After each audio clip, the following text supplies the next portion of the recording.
Tony has some opening remarks, and then we'll move on to the Q&A. Tony? Thank you. I've never had to give opening remarks before the scrum, and usually the scrums are really fun. I just wanted to give a note at the beginning and say that, health and safety of the wrestlers is always the most important thing at AEW. And I just wanted to give everybody an update on Matt Hardy, and that is most importantly, Matt is okay and looks like Matt's going to be okay. What happened with Matt was Matt had taken a fall in the match, and I stopped the match, paused the match, and sent the doctor to check on him.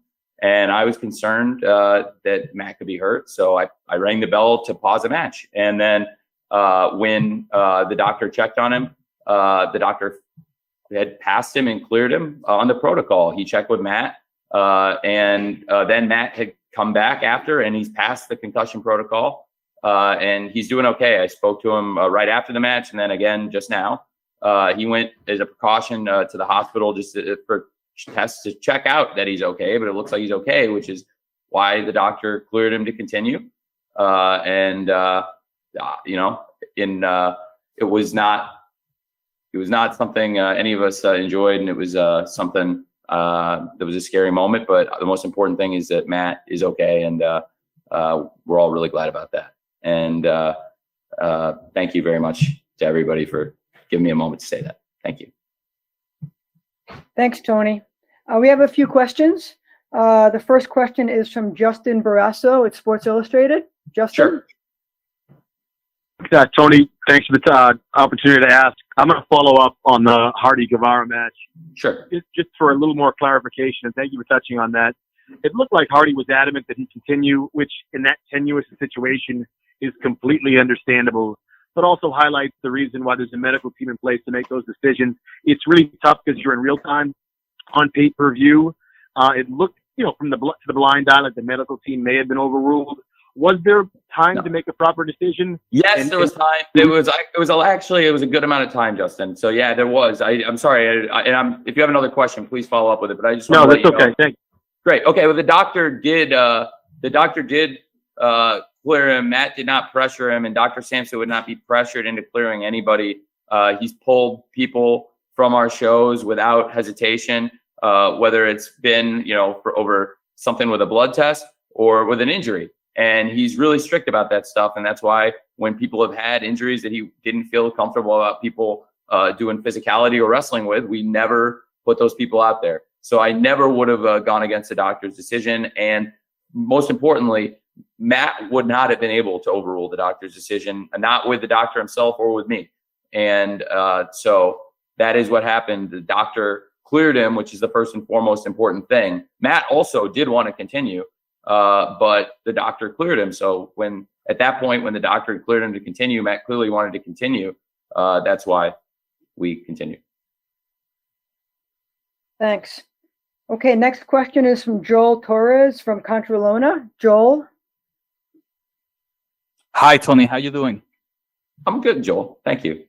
Thank you. I just want to ask you, here, I'm from Puerto Rico, and we have seen a lot of talents from Puerto Rico, Mexico, and Cuba, and other places in AEW.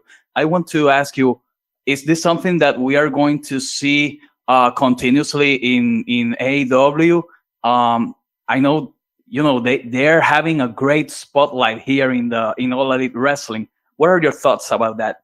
Thank you so much for saying that. I love all the performers that are classified under what you said. I think we have some great performers with the background that you are interested in, and I think it's great that you like those wrestlers. I definitely think you'll see a lot more of Santana and Ortiz, the Lucha Brothers, and Sammy and other people. I think you're referring to the Lucha Brothers. I think are two of the best luchadors in the world. They're a great tag team, but I think they're both great singles wrestlers.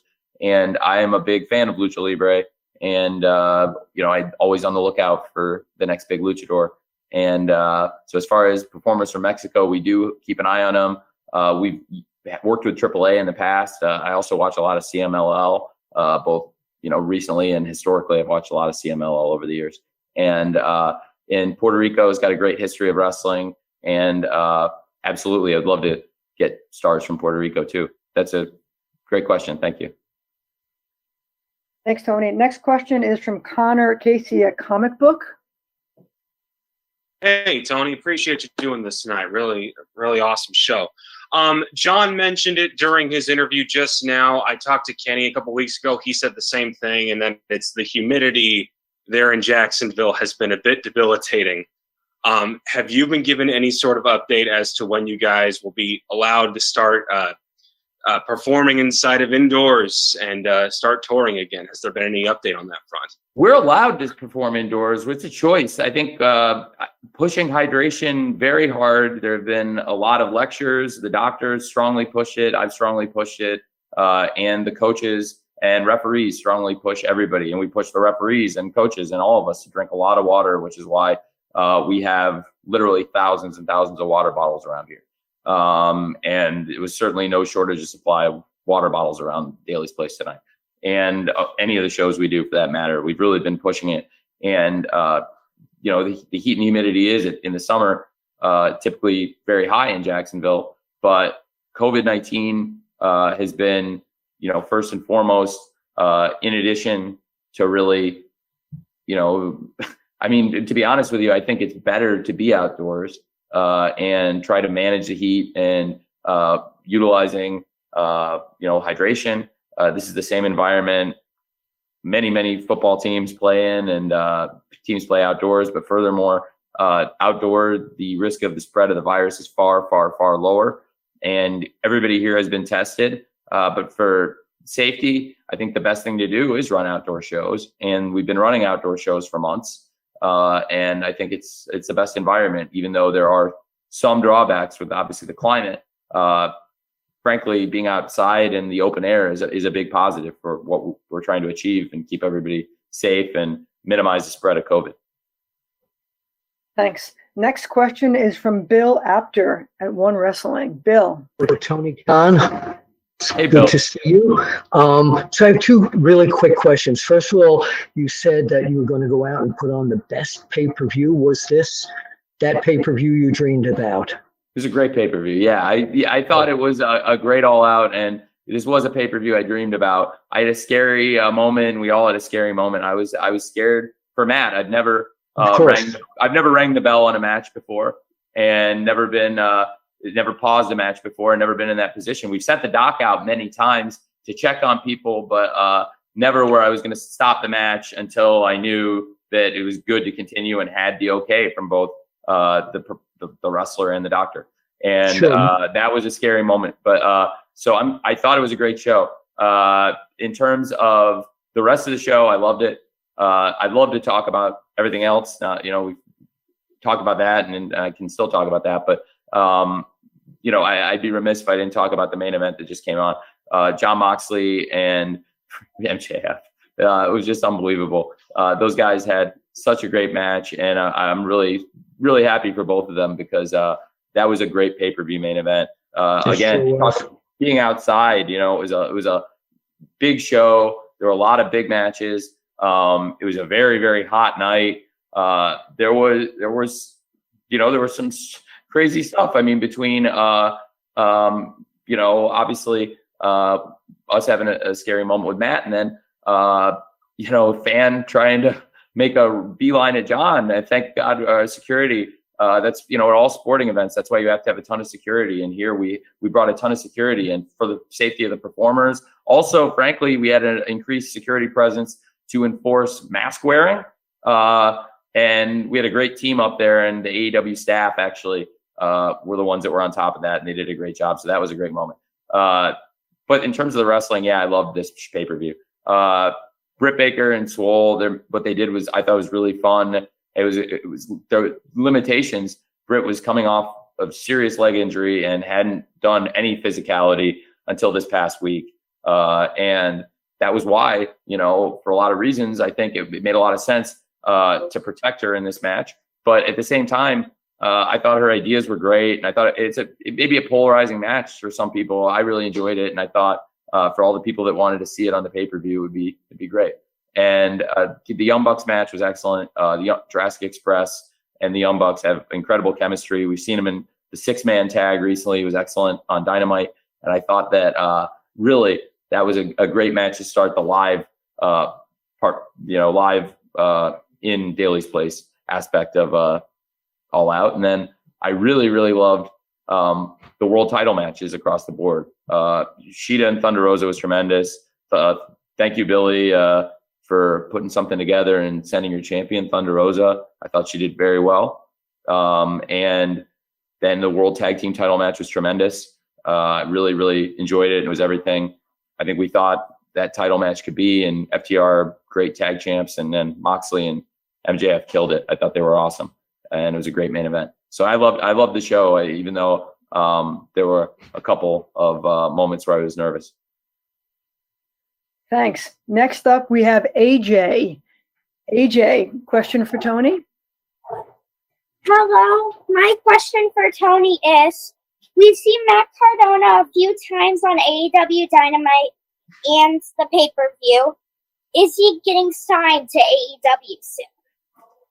It's a really good question, AJ. That's like you've got a great question, and we'll see. We'll have to see. I can't say 100%. I can't speak for Matt, but I can speak for us that I've had a great experience working with Matt, and I hope he's really enjoyed it here. And I think Matt would be a great person in AEW, but we'll have to see. It's not done yet either way. But it's a great question, AJ. Thank you, man. Okay, we've got John Alba from Spectrum Sports. Hey, Tony, I really appreciate you taking the time. Quickly on the first front, one more thing on Matt Hardy. Was there any hesitance to allow him to climb the scaffolding after you did stop the match? I understand he did pass the protocol, but to still have him work such a dangerous stunt after that. And then you had mentioned that the Thunder Rosa match was the one that you had been really most looking forward to. What kind of precedence would you have on working further with Thunder Rosa down the line? Okay, sure. I'll take the first question first, I guess if that's okay. As far as that goes, yes, I was extremely concerned about that because I knew that was going to happen. So yeah, I was very concerned about that, and that's why I paused it, because I didn't feel good until I got a clearance that this is definitely okay with you to do that. And so that's why I paused the match, which again we've never done. But I thought, given what was ahead and what he would probably want to be doing in this match, I would be on very cautious by sending the doctor to check. And like I said, it was a nervous moment and a scary moment, but that is why, like you said, knowing what these guys do and what they were thinking, I wanted to be sure that he was cleared to keep going. And then on Thunder Rosa, I think she's tremendous. I would love to bring her back. I can't speak for the NWA if they'd like to send her back, but she's a great wrestler and she's a great credit to her company. And she did not win the AEW title tonight, but I think she is a great champion, and I would love to work with her again. It's not all up to me, but if I could work something out with Billy, I'd love to have Thunder Rosa come back. Next question is from Stephanie Franchome from Steel Chair. Hi, Tony. Hi, Stephanie. Sorry, 6:30 in France, so I'm a little out there. I wanted to talk about the two for now, because when we did the media call on Thursday, we were talking about from the main show, we pushed it to Dubai, and finally we learned yesterday or today that it was coming back to the main show. So what happened and what made it this extraordinary moment? I'm going to the dentist on Monday. I will fear it forever. But what made this change? What made this change happen? Thank you. I was at the dentist's office when we were filming I was really enjoying it, and I was there, and I was keeping an eye on the timing. And after we'd finished filming, I looked at the timing of it, and I know what was in the show, and I wanted to be conservative. And I also felt like going into it, I wasn't sure how much Britt was going to be able to do. So if it was going to be something where I didn't feel comfortable, asking people to pay for it, I wouldn't have put it on the show. And that's why I didn't want to take a chance. It was definitely for storyline and for a lot of reasons. It was something we wanted to do. And I thought it was a great moment for Swole. And I thought it was an incredible performance by Britt. And I was really happy for both of them. And as I was there watching it and we'd gone through this, they were doing such an amazing job, the two of them. And I was there, with Kenny Omega, Jerry Lynn, and Dustin Rhodes and a camera crew. And I thought about it and I looked around and I had my show format and I timed the shows. And I looked through and said, you know what, let's put this on the main show. I think I'm going to do it. I really like what they're doing. I think this was a great match. And now that I know that there's time and we can work it in, then yeah, let's do it. And I think you saw it was a long show tonight. And I just wanted to make sure that we'd be able to actually literally fit it in the pay-per-view window. And we were able to, and it was great. And most importantly, they got through it. And I was really glad Swole got such a big win. And I was happy for Britt that she's cleared to come back. And she had this big match that I thought, even though she didn't win the match, she was showcased in such a unique way. And there's nobody else in wrestling that could have done what she did in this match. She's like the horror movie villain in so many ways, the evil dentist, but also she's just a great performer. She's a great wrestler and a great person. But that's why I changed my mind. Thanks. We've got Sean Leilos from Monsters and Critics. Hey, Tony, how you doing? Good, Sean. Thanks, man. Enjoyed the show. It's hard to believe it's been almost a year since the TV show started, Dynamite. I mean, you're coming up on your second year now, starting up. I was looking at some of the new people you guys have signed. I was listening to Homicide on Chris Jericho's podcast, talk about how he came in and wrestled Cody, and he impressed you guys. You guys gave him a job. I mean, he had just sold his boots and his tights just to pay rent, and now he has a contract. He's able to actually. Yeah, I said Homicide. I think I didn't mean Homicide. You said Homicide, but I knew you meant Eddie Kingston. Yeah. Eddie Kingston. But talk a little bit. I mean, he was the. We have the other guys from that. We have the other guys from that LAX thing. Yeah, LAX. Yeah. So Eddie, we don't call him that here, but that's what. No, you don't. You don't. That's true. Eddie was the last one eliminated in the Battle Royal. So I mean, that was a pretty big deal for him. Talk a little bit about him. Talk a little bit about some of the new wrestlers that you brought in that were competing on the pay-per-view tonight as you're going into this second year on TV. We have really good eyes for talent around here. The people that work here do a great job scouting, and people make suggestions. And it's not that easy to get hired here. I think, especially at this point through the pandemic, people are getting hired on merit. And Eddie's a great example. I've talked at length about Ricky, but with Eddie, it was a similar situation to with Ricky Starks. Cody had come in with ideas for possible opponents that he could work TNT title matches with, and I looked at his list. The first wave, by far my favorite name in that first batch was Ricky Starks, and then we got into another one, and I really liked Eddie Kingston. I'd never met either one of them. Eddie's work I was much more familiar with in a lengthier career, but I'd seen both of them. Actually, I'd seen both of them on the NWA also. And, I really liked both guys, but I wanted to see in person before we made a big commitment, and both guys just crushed it. I mean, it was really like a tryout match, and we do stuff like that all the time.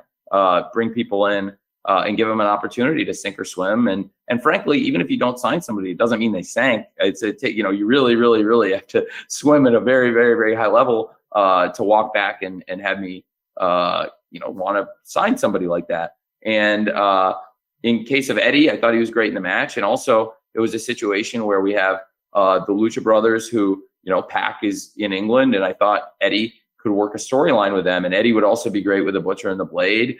Butcher and the Blade and the Lucha Brothers were in the 8-man at Fyter Fest with FTR and the Young Bucks. And so I just had a light bulb after the match. Originally, Ricky was a little bit more of a light bulb. Ricky was in the ring with Cody. And it was like, oh, this guy's great. This is what you'll do with him. And, that's where Ricky is now. It's like on the spot, it was pretty obvious. But with Eddie, he had this great match. And I knew we could do something with Eddie. His promos are so good, and he's got such good presence, and he's a great wrestler. And so that's, with Eddie, it took a little bit longer to come up with the idea than as opposed to Ricky right away. But a lot of great people coming into AEW. There's more great people coming into AEW.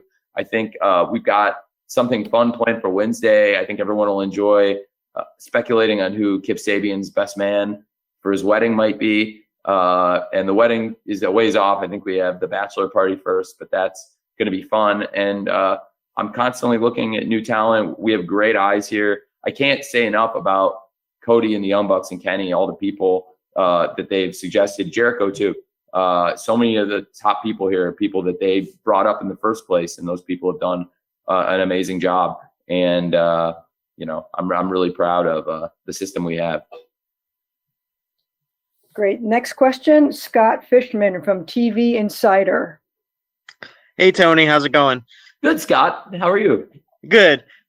So we talked about Thunder Rosa and just the great match that she had with Shida. Fans are so passionate about women's wrestling. A lot of fans have wanted to see more women's wrestling on Dynamite and other AEW shows. What do you say to them about kind of just finding the balance of women on the show and having those women's matches, but also making it matter as well?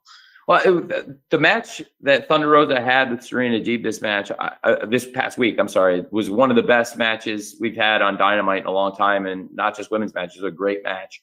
Might have been the match of the night, and it was really, really a tremendous match. And I think we got to keep consistently great matches like the ones we've been having. And for me, I am always looking to add more programming. I would always like to add more hours of programming. It's no secret that we are looking to add a third hour of television on TNT, which will open up more opportunities for people on the roster. But we're also looking at adding more series, streaming properties, and I'd like to expand the roster, and I'd also like to expand our programming to give more hours in the week for the roster to perform. And I think there's demand for it. Last question from Justin Schullegal at 98 Rock, Baltimore. Justin? Tony, really appreciate your time tonight. Fantastic pay-per-view, as they always tend to be. And I want to get back to something that you just touched on prior with Kip Sabian. Really funny segment about the upcoming bachelor party and the wedding. And at the very end, you had a nice little bit about some of his social media and streaming services, which I know a lot of people have been discussing in the past couple of days with one of your competitors actually shuttering it and shutting it down and sort of squashing it. What is AEW's official stance on your wrestlers' secondary and tertiary revenue streams such as Cameo, Twitch, YouTube? What's your stance on your performers and your entertainers turning to those sources of revenue and entertainment to reach out to their fans? It's a very topical question. It's a good question. And it's come up recently for a lot of wrestlers. For our people, I don't want people to be concerned that I'm going to stop them from trying to monetize their Twitch or even, appearance money and things of that nature. I think there are gray areas, and I think, all of these different mediums, all these platforms are different, and I probably have different answers on different platforms. I think some sponsorship stuff is a gray area. If one of your big star wrestlers was to go try and get like a Pepsi sponsorship under their Twitch and not as a wrestler, you'd be like, well, that seems like you're trying to circumvent the company maybe. But for the most part, I think that, I support people going out and trying to go out on Twitch and monetizing that platform. And I'm okay with people monetizing their YouTube, which I think is very clear here because a lot of people have YouTube shows. And famously, being the Elite, the Young Bucks show is not on the AEW channel, but we support it and our wrestlers are all over it. And but it's not AEW show. And I think a lot of our wrestlers have their own vlogs and shows and social media properties. So it's a great question. I think Kip wanted to have some fun, and I thought it was fun. Kip is big on Twitch, and that's one. I don't know every platform. I'm not on every platform, but that's one platform I know is really popular and Kip loves, and I'm not gonna try and stop him from using it. So I guess that's kind of it. I think it's different, depending on what platform you're talking about and how you're addressing it. And I definitely think I wouldn't tell people they can't do anything outside the company, though. That seems too unfair and pretty strong policy. I don't know, and I'm not saying anybody else has that policy, but as far as like saying you can't do anything outside of what we're doing, I wouldn't do that. Thanks very much, Tony. And thanks to everyone for joining us tonight. We hope you enjoyed the show, and we're looking forward to seeing you at the next one. Thanks again, and have a great night. Thanks, everybody. Great to see you guys.